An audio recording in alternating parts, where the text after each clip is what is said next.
Deep in the wilderness, where hunters rely on skill and endurance, the line between predator and prey can vanish in an instant. From a colossal Ussuri brown bear ripping through a Russian hunting camp to a lone hunter battling the charge of a massive bull moose in the Canadian fog, this video brings you 6 terrifying encounters. Brace yourself, because out here, survival is never guaranteed. The forests of Ussuri Krai in Russia were thick with late summer heat on August 8, 2025, and the air carried the earthy smell of damp soil and pine needles, while the distant cries of crows drifted across the valleys. The hunting camp set deep in that wilderness belonged to 3 veteran hunters, Mark, Elena, and Dmitry, who had spent the day tracking a herd of elk along the ridges.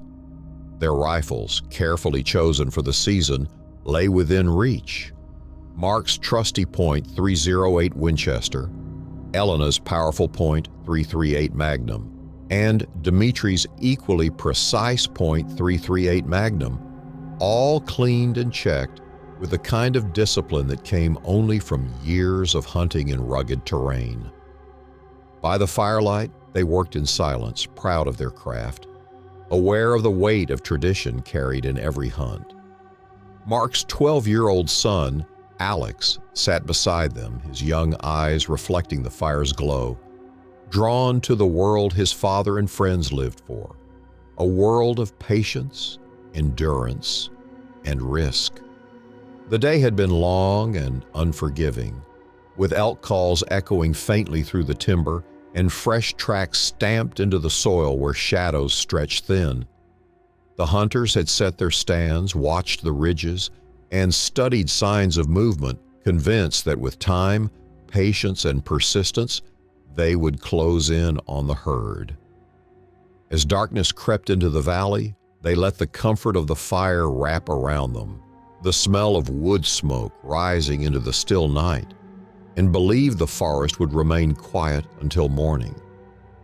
Yet the quiet was broken in a way none of them could have prepared for, because deep beyond the line of trees, something enormous stirred. The massive shape of a Ussuri brown bear, a beast that towered over most of its kind and weighed more than 1,500 pounds, was moving with grim purpose. Drawn by the smell of food and the faint traces of blood from their day's hunt, it pushed closer, its breathing heavy and uneven as it passed between trunks, crushing branches under its weight. The hunters did not see it at first, not until its shape began to materialize at the edge of the fire's glow. And then the night erupted into chaos. The bear charged with terrifying speed, its roar shattering the silence, and in an instant the camp was torn apart. Tents collapsed beneath its weight, canvas ripping as claws like sharpened blades slashed through them. Supplies were flung across the ground, packs were shredded, and cooking pots were overturned. Mark was first to react, his rifle raised, the crack of his .308 shattering the night as sparks lit the darkness. The shot struck, but it was not enough to stop the monster, and the bear's rage only grew as it plowed forward. Elena dropped her rifle long enough to drag a pack of supplies away from its path, her body trembling with determination even as the shadow of the beast loomed over her. Dmitry shouted, his voice raw with desperation, trying to draw the creature's attention away, but the sound only seemed to fuel its frenzy. Alex, frozen in terror, could only dive beneath a fallen log where darkness shielded him. He pressed his body into the dirt, covering his head as the ground shook with every movement of the bear, and he could hear the tearing of fabric, the snapping of poles, and the breaking of wood. Above him, the sounds of gunfire and roars blended with the ripping destruction, and the boy could not tell where his father was or if the hunters were still standing against the storm of violence that consumed the camp. The bear smashed through the tents until nothing recognizable remained, leaving the earth scattered with shredded canvas and claw marks carved deep into the soil.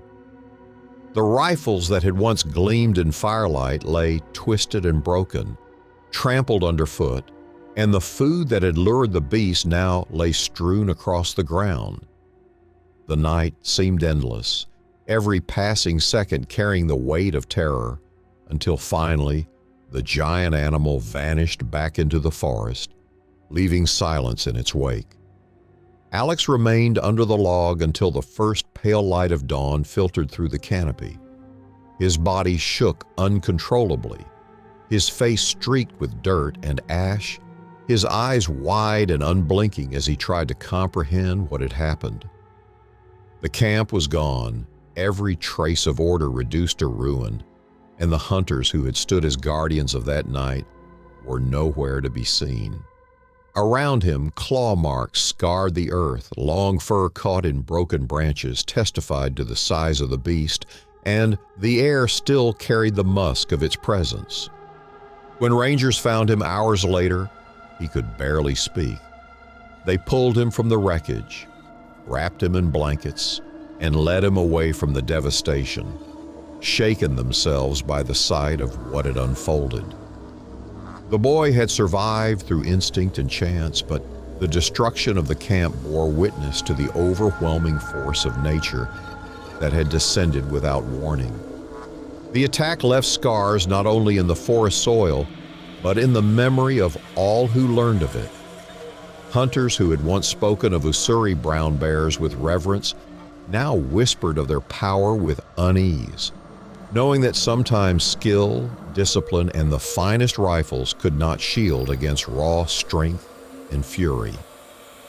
The night of August 8, 2025, became a reminder that in the wilderness, even the most seasoned hunters were not beyond the reach of predators that ruled those lands long before camps and rifles intruded upon them.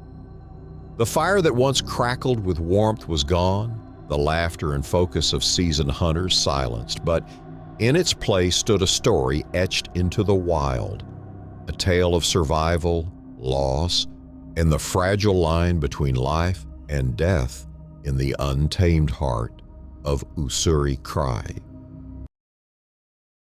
On September 14, 2024, the late summer sun stretched over the rolling limestone ridges of the Texas Hill Country, where oaks and cedars cast long shadows across manicured trails that twisted deceptively into dense pockets of underbrush.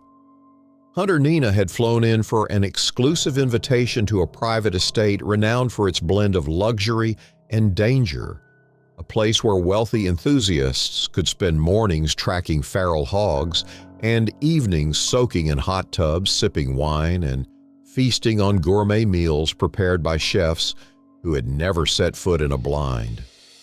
The cabins gleamed with polished wood and wide verandas, yet beyond their comfortable walls lurked an untamed menace that no curated landscape could fully disguise. Nina was no stranger to the hunt, but this trip was unlike any she had taken before. Her rifle was a custom 7mm Remington Magnum, sleek and precise, crafted to her specifications and capable of dropping any animal she set her sights on. She wore camouflage that came not from the racks of local outfitters, but from a designer label tailored to blend into the muted colors of Texas mesquite and cedar scrub. She had read about the boar known as Iron Tusk, a monster of a feral hog that roamed the estate and had earned his name by charging without hesitation, tearing through brush, and intimidating hunters who had mistaken his domain for a controlled playground. He was said to weigh over 300 pounds, his body lined with scars from past battles, his tusks long and sharp, gleaming like ivory against the darker bristles of his hide. The hunt began with ease, or at least the illusion of it. The trails cut neatly through the land, wide enough for utility vehicles and lined with gravel that crunched softly under boots. But just beyond those paths, the estate transformed into chaos, where thorn-laced vines wound tightly around trunks and dense cedar created walls of shadow. Wild hogs thrived in that kind of cover, using their speed and ferocity to ambush prey or escape predators, and Iron Tusk was known for turning those advantages into dominance. Nina followed her guide deeper into the terrain, her rifle resting comfortably against her shoulder, her eyes scanning for the slightest movement as the heat pressed heavily against her skin. The air felt different when the danger came, as if the forest itself had drawn in a breath and held it. From the edge of the shadows, Iron Tusk erupted, a mass of bristling muscle and fury, bursting into the open with terrifying speed. The late afternoon sun caught the curve of his tusk as he charged, and for one suspended heartbeat, Nina saw the scars across his shoulders, the mud clinging to his flanks, and the sheer force of a beast that seemed born for violence. Her training took over and she fired, the sharp crack of her rifle echoing across the valley, but the shot went wide, slamming into the dirt as the boar lowered his head and barreled toward her. She had no time to correct, no chance to reset her stance, and in the next instant, the animal struck with a force that ripped her from her footing. She was tossed sideways into a shallow ditch, her body colliding with the earth, leaves and mud smearing across her boots and arms as the air was knocked from her lungs. The ground shook as the boar dug in, hooves tearing into the soft soil, its snorts filling the air with rage. Nina scrambled, her rifle slipping from her hands, the polished stock coated in dirt, her heart hammering as she tried to pull herself upright. The beast turned sharply, circling back with a kind of predatory instinct that made it clear this was not a simple feral hog, not the kind controlled by the illusions of a luxury hunt, but a survivor forged by blood and instinct. Her guide, a seasoned man who had tracked animals across ranches and scrublands for decades, reacted with a desperate measure. He struck a flare and waved it high, the smoke and fire cutting into the air, drawing the boar's attention with a hiss and glow. The sudden flash made Iron Tusk hesitate, his eyes narrowing, his body tense as he stopped his charge and turned, assessing this new threat. For a moment, Nina's world became a blur of heat, smoke, and the guttural sound of the hog's breath as he pawed at the ground, snorting and shifting, unwilling to yield yet wary of the fiery distraction. That moment was enough for her to claw her way behind the fallen trunk of an oak, her breath coming in ragged gasps, her hands trembling as she pressed her body against the rough bark. She could feel the pulse in her throat, the pounding rhythm of survival coursing through her veins as the boar circled once more, testing the air, his tusks glinting with menace. Time seemed to stretch, every second a lifetime as she crouched low, hidden in the shadow of the oak, waiting for the charge that never came. Finally, with a violent snort, Iron Tusk turned and disappeared into the tangled woods, his massive body swallowed by shadows and undergrowth, leaving behind only churned soil and the acrid scent of his passage. The silence that followed was suffocating, the kind of silence that carried weight, reminding Nina that she had faced something primal and barely survived. When she stood at last, her boots ruined, her rifle coated in mud, and her body sore from the impact, she felt no triumph, no pride in the hunt. What lingered instead was a deep respect, a recognition that even in carefully controlled estates built to blend danger with indulgence, the wild had a way of stripping away illusion. The hot tubs and gourmet meals waited back at the cabins, but their comfort seemed hollow compared to the memory of tusks flashing in sunlight and the crushing power of a charge that could have ended everything in an instant. The Texas Hill Country stretched quietly once again, but Nina carried with her a reminder carved into her very bones. Luxury could mask the wilderness, but it could never tame it. On October 11, 2023, The first hints of autumn clung to the forests of Montana, where the air held a crisp bite and the mountains stood with crowns of early snow. Hunter Elena moved quietly beside her father, Mark, their boots crunching softly against damp earth as they made their way toward a geothermal hot spring that steamed in the cool air.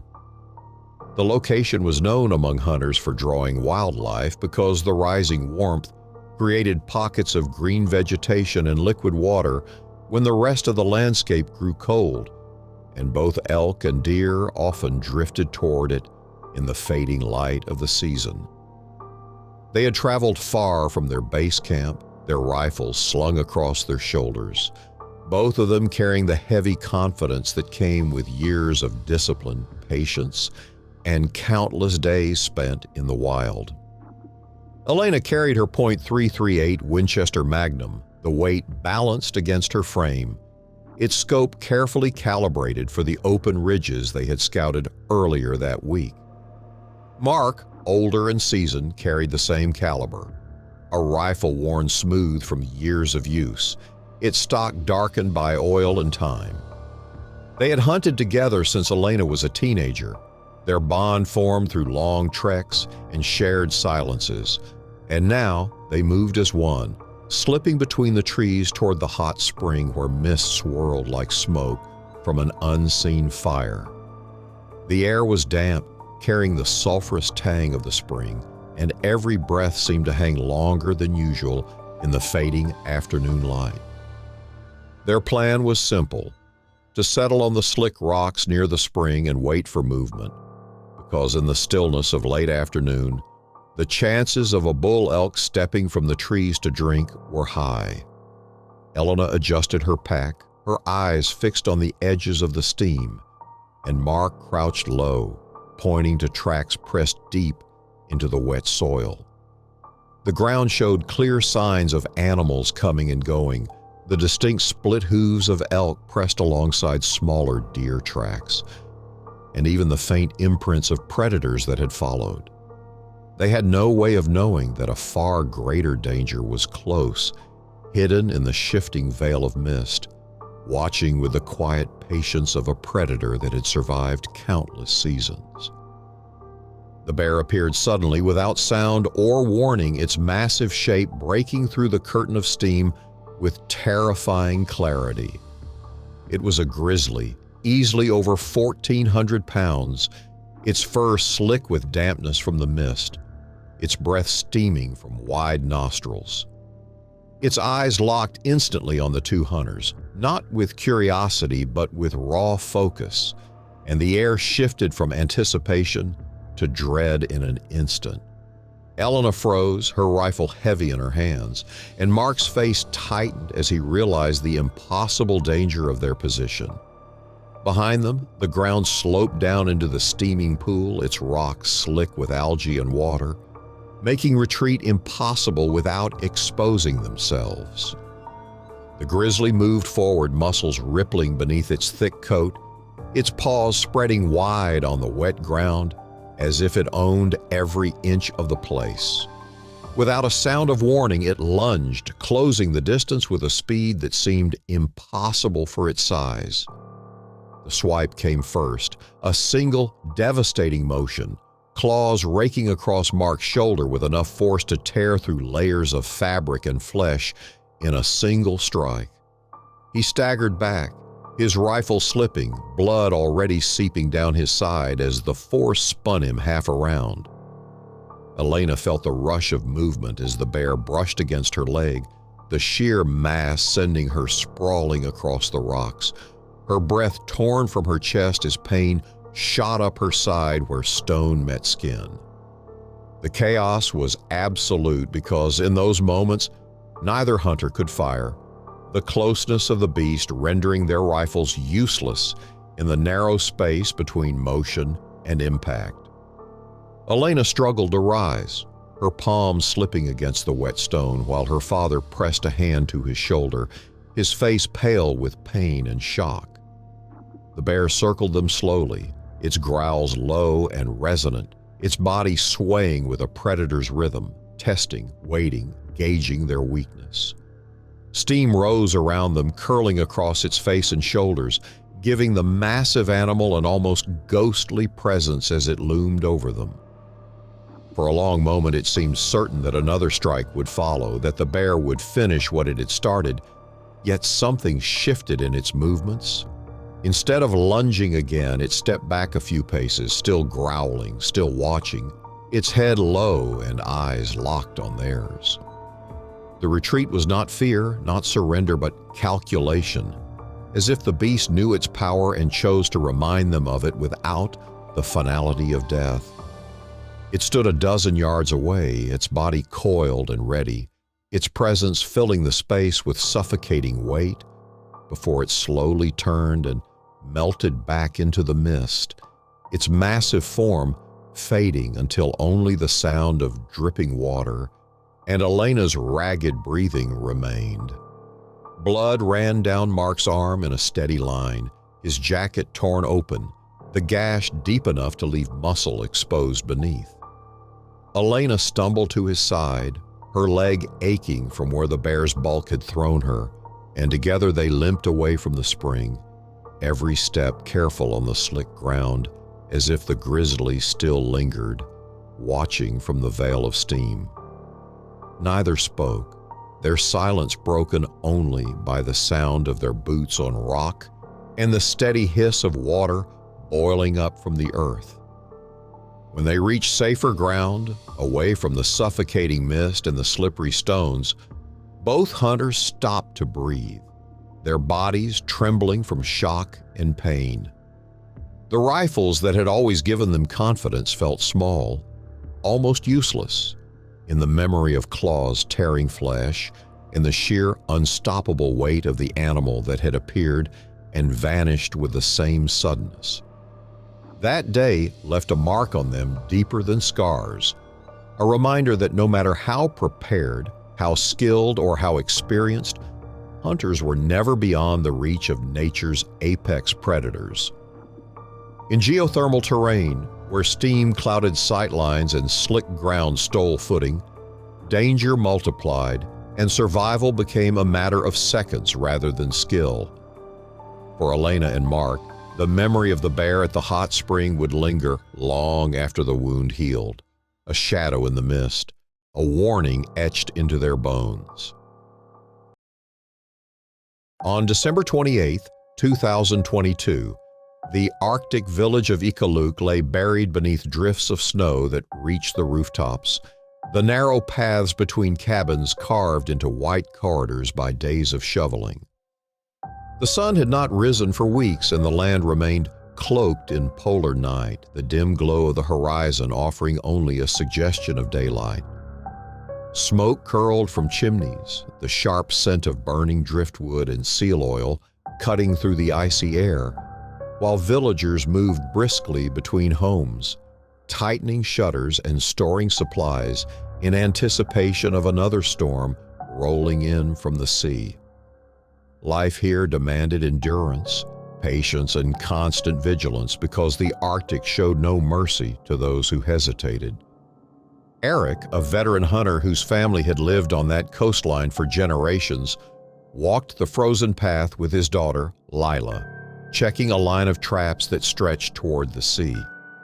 Both carried rifles suited for the harsh terrain, Eric's trusted .30-06 slung across his back, and Lila, just 16 but already trained by her father, carrying a smaller but reliable .243. The ice beneath their boots creaked faintly, and the cold pressed against their faces, searing their breath as they scanned the horizon.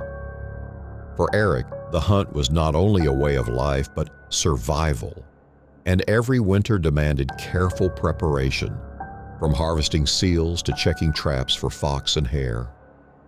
The coastline was quiet except for the slow crack of shifting ice and the distant groan of the frozen sea.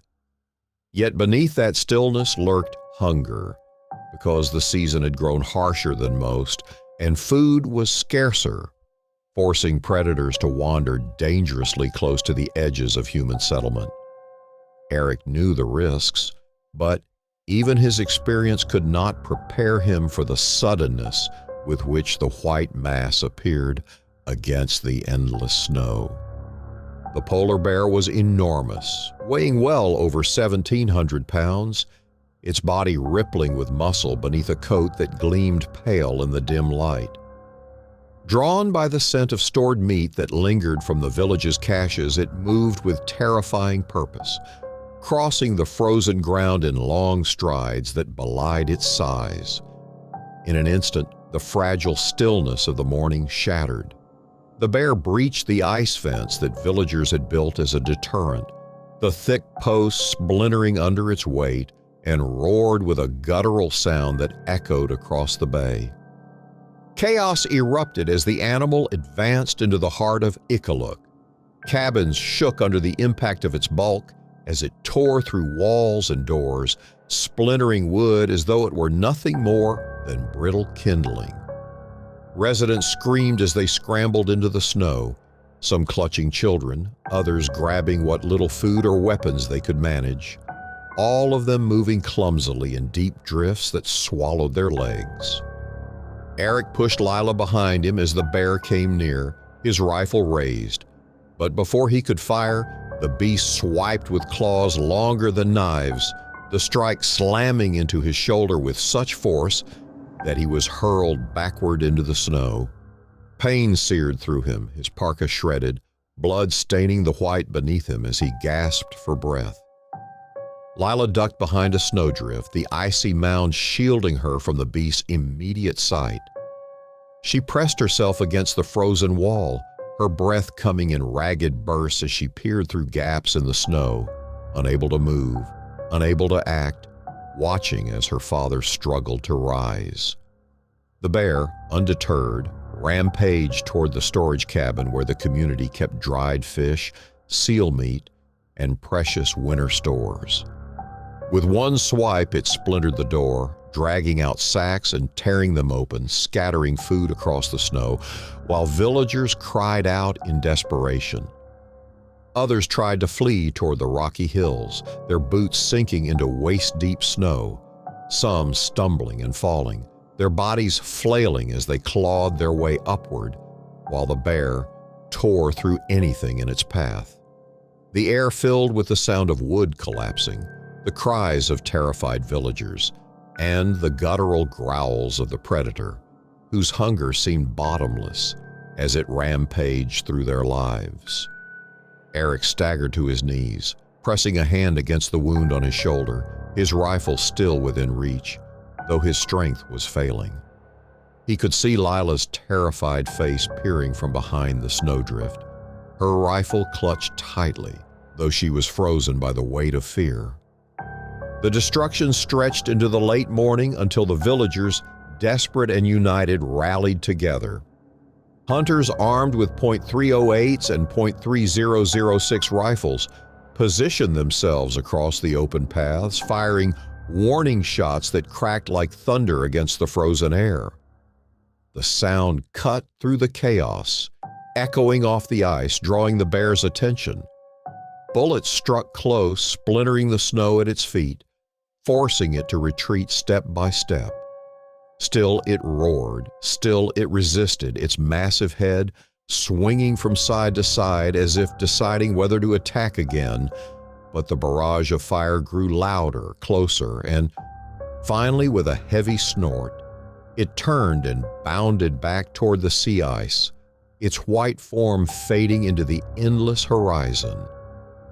By midday, silence returned to Iqaluit, but it was the silence of ruin.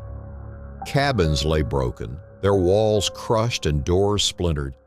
Food stores lay scattered and destroyed, and the ground bore deep gouges where claws had torn through snow and ice. Survivors gathered together, huddled against the wind, their faces pale with exhaustion and shock. Eric leaned against Lila, his shoulder wrapped hastily with cloth, his face drawn with pain, yet still holding the calm resolve of a man who knew that survival in the Arctic had always come at a cost. The villagers counted their losses not in numbers but in provisions, because without their supplies, The weeks ahead would be harder than ever. Yet all knew that the worst truth lay in the reminder of how fragile their existence truly was.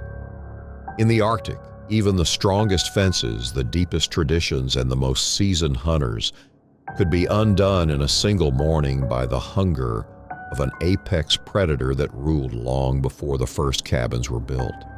That day, etched into memory as the rampage of the polar bear, would linger with every creak of ice and every howl of wind, a reminder that in the far north, survival was never guaranteed, and the line between safety and devastation was as thin as the ice beneath their feet. On September 19, 2022, Hunter Jack Miller set out alone along a twisting river on Kodiak Island, a place where the air always carried the smell of salt water mixed with moss and spruce, and where every bend in the water could reveal life or death. Jack was a seasoned outdoorsman carrying a .375H and H Magnum in a sling across his shoulder, his trusted rifle for heavy game. But that morning his purpose was simple. He wanted to scout for salmon running thick near the banks and watch for ducks flying low across the marsh, knowing that both could offer valuable food and sport. The river was calm at first, the aluminum boat sliding quietly along its narrow channel, but in Alaska's wilderness, calm never lasted long, and hunters knew that even silence had teeth. The boat drifted past overhanging branches, the water reflecting broken patches of gray sky as Jack studied the shore for signs of movement. The September air was damp and cool, carrying the first breath of autumn that hinted at storms to come. And though he had paddled these waters many times, a prickle of unease settled over him that morning. The salmon drew predators as surely as they drew hunters, and no predator on Earth commanded more fear or respect than the Kodiak bear, the largest carnivore to walk the land, with some males weighing more than 1,600 pounds. The river bent sharply, the current slowing, and Jack used his paddle to guide the boat toward mid-channel, where he felt safer. He scanned the gravel bars, watching gulls circling above fish breaking the surface. For a moment, all he heard was the drip of water from his paddle and the steady rhythm of his own breathing. But then the brush on the right bank exploded with sound. A massive Kodiak bear burst from the thicket, its chest broad and fur dark and wet, its muscles rolling with each stride as it charged down the narrow strip of gravel. Jack's stomach tightened as the predator locked eyes with him, the boat now a fragile shield on a river that suddenly felt too shallow, too small, and too slow to offer safety. The bear covered the ground with terrifying speed, and in one bound it launched from the bank into the shallows, sending water and mud into the air. Jack's paddle clattered to the floor of the boat as the impact sent a wave rocking beneath him, the aluminum hull slamming sideways. He reached instinctively for his rifle, but in the chaos, the sling caught on the seat, slowing his movement. Before he could lift the weapon, the bear's paw swiped across the boat, striking him on the shoulder with bone-cracking force. Pain exploded through his arm and chest, and the world tilted as he fell backward, slamming onto the floorboards while the boat pitched under the weight of the strike. Blood spread quickly through the fabric of his jacket, warm against the cold spray of river water. He gasped for air, stunned, the rifle sliding just beyond reach as the bear loomed over the edge, its massive head thrust forward, steam rising from its wet fur, jaws open in a guttural growl that shook the air. The river felt claustrophobic. Its banks were like walls closing in, leaving him no room to retreat. He pressed himself against the floor, struggling to keep balance as the boat rocked, each tilt threatening to dump him into the freezing current where survival would be impossible. The bear tested the boat, sniffing at the aluminum, claws scraping against the thin metal, the sound sharp and metallic like nails across glass. For a moment, Jack thought it would climb inside, the sheer weight enough to sink them both. His heart pounded against his ribs, his injured shoulder screaming each time he tried to move. He forced his good hand toward the rifle, but the bear shifted, huffing, its eyes locked on him with unnerving focus. Seconds stretched like hours, each breath louder in his ears than the rush of water beneath him. Then, just as suddenly as it had struck, the bear seemed to pause, its great body looming inches from the edge, the air thick with its musky scent. It growled, a deep rolling thunder that vibrated through the boat, then slowly backed into the shallows, watching him the entire time. Jack stayed frozen, his body trembling with pain and adrenaline, afraid that any movement might trigger another charge. The bear circled once at the water's edge, its paws churning mud, then turned toward the tree line, vanishing into the dense brush with the same explosive energy that had first brought it into view. Silence fell heavy over the river, broken only by the slap of waves against the aluminum hull and the ragged pull of Jack's breathing. He gripped the rifle at last, though it felt useless in his shaking hands. The shot he needed never taken. The weapon that had always given him confidence now, nothing more than cold weight against his palm. His shoulder burned, blood soaking through layers of fabric, sticky and hot against the chill of the river air. He sat up slowly, every muscle tense, scanning the banks as if the beast might return at any second. Minutes passed before he dared move again. He adjusted the paddle with his good arm, pushing the boat toward mid-channel where the current would carry him downstream, farther from the ambush. The pain grew worse with each motion, dizziness creeping in, but the drive to survive pushed him forward. The wilderness gave no second chances to hesitation, and on Kodiak Island, predators ruled the water's edge. Hunters came with skill, with weapons, and with experience, but bears came with size, hunger, and raw power that no preparation could fully counter. By the time Jack drifted into safer ground, his arm throbbed, his jacket stiff with dried blood, and the boat's floor smeared with the evidence of how close he had come to death. The memory of the growl still echoed in his ears, louder than the river itself. He knew that being on the water had offered no protection, no barrier, and no safety. Out here, a thin aluminum shell was nothing against claws that could tear flesh and bone in a single strike. That day, the lesson cut deeper than the wound itself. In Kodiak's wilderness, hunters were guests, the land never truly theirs, and the apex predator moved wherever it pleased. On October 6, 2022, Hunter Lucas Meyer moved quietly through the northern forests of Canada, the cold air biting at his face and the fog hanging low among the dark spruce like a curtain that concealed both opportunity and danger. He was alone, just as he preferred, with only his .30-06 rifle resting across his shoulder and the muffled crunch of frost beneath his boots as company.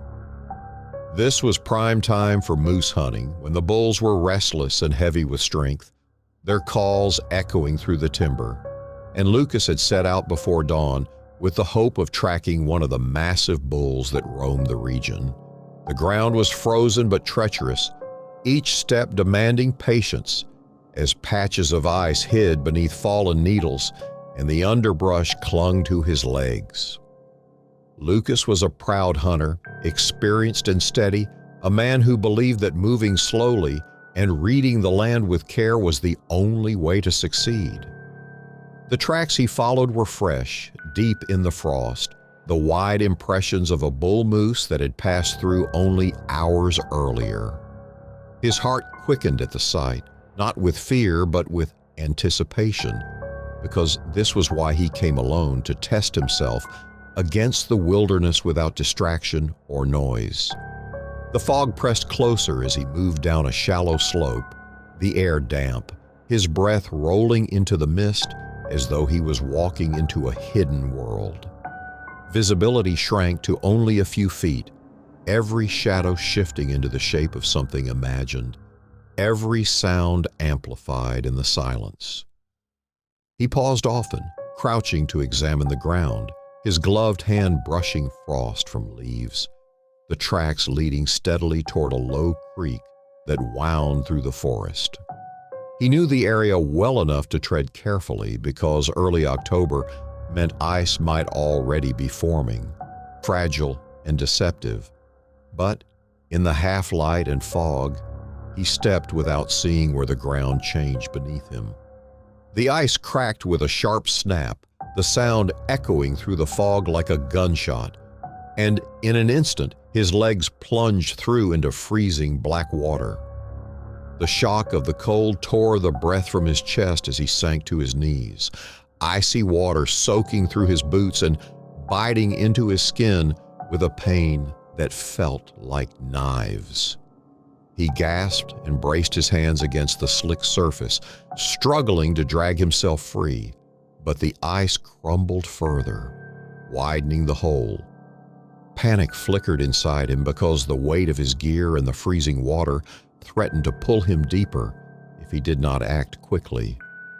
As he fought to climb out, the sudden noise of cracking ice and thrashing water carried through the fog, startling something large nearby. The sound that followed was deep and guttural, a heavy snort accompanied by the pounding of hooves tearing at the ground.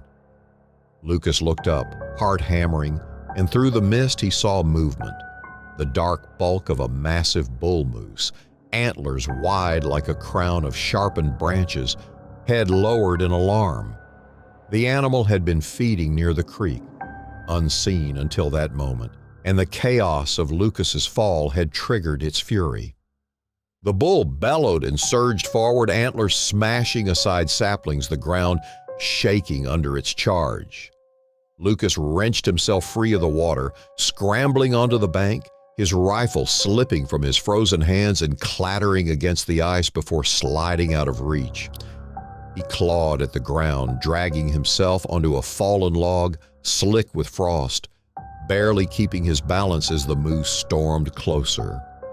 His shoulder burned from the strain, his legs numb from the freezing water, but his mind was sharp with survival, every instinct screaming that he had seconds to act.